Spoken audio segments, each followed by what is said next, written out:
Hello, I'm Danny Sanford, the CEO and Executive Director of Still Hopes. The Ginyard family is really significant in the history of Columbia. The family came to Columbia before it was a city.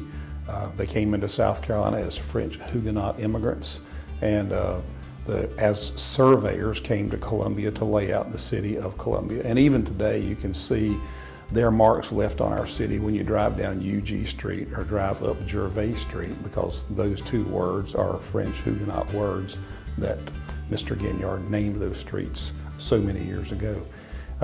From there, the family stayed in the Columbia area on the West Columbia side of the river and opened up a brickworks called the Ginyard Brickyard, and they actually made the bricks there that were used to build the city of Columbia. In fact, the mansion we're sitting in now and that's here on the Still Hopes campus is built of those Ginyard brick, and it's listed on the National Historical Register because of the brick that are used to build the city. The Ginyard family, who built the mansion here and came to Columbia, like I said, so many years ago, had 9 children who lived here in the mansion house at Still Hopes. One of those children was Dr. Jane Bruce Ginyard, who was the first female physician in the state of South Carolina and who lived and practiced in Columbia on Lady Street throughout her career. Her vision as she got older in life was to create a home for seniors, and she envisioned this place called Still Hopes as the place to do that. So she gifted this property to the Episcopal Church in downtown Columbia with the instruction that they were to create a home for seniors. One of the members at the church was Poinsett Exum, that we know as Pointy. And Pointy caught that vision and thought it was a great idea, and he worked tirelessly for more than 10 years raising friends and funds to bring about Still Hopes as a place for seniors. The gift of Jane Bruce, along with that catching the vision of Poinsett Exum, culminated together to form something that became a community. It opened up in 1977 with 6 residents. It's grown today to have more than 350 residents, and it will soon grow to have 500 residents living here on the campus. We're a faith-based community, so we go by Christian principles in all that we do.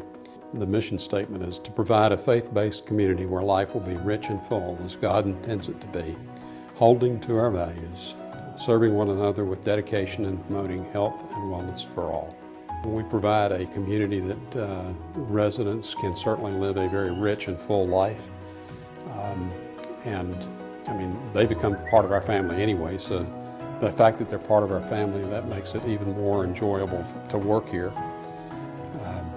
The other side of that is that, it's not just a mission statement about our residents as much as it is our staff. Our staff are part of the organization, and to provide that type of service, we've got to have good quality staff. And I think we treat each other with respect all the way around. It's just a great place to live and to work. The vision for Still Hopes is to exemplify a new expectation in senior living. Still Hopes sees that vision as never being actually achievable. That's the whole idea of creating a vision, is one that always is pushing us forward. So we think it's high and noble, hardly attainable, but we think it makes a lot of sense to try to achieve that level of care and expertise every day. So it does drive us forward. It makes us think about the future. Even while we're doing one thing, we're thinking about what we should be doing next. So even as we go, well, we've just created a new vision for seniors. The very same question at the same time you say we've created this is, what should we be doing next? And the whole idea is to always push it forward, always make the life of the resident better, as well as the place to work for staff, a better and better place to be. Our values start with family, attitude, integrity, team, and health. I think what we start with is combining or pulling those words together creates the acronym FAITH. And faith, I think, is where we feel is the foundation. With faith, you can pretty much do anything.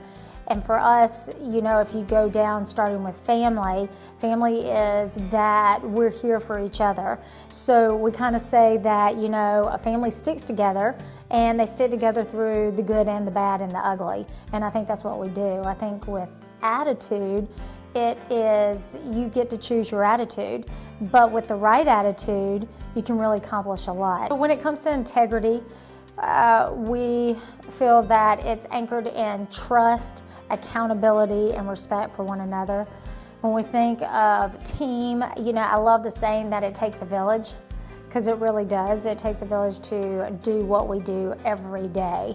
Of course, when you think of health, we mean that for the residents as much as we do for the employees, but when we feel confident that we really provide an atmosphere that nurtures the emotional, the spiritual, and the physical well-being of the employees here at Still Hopes.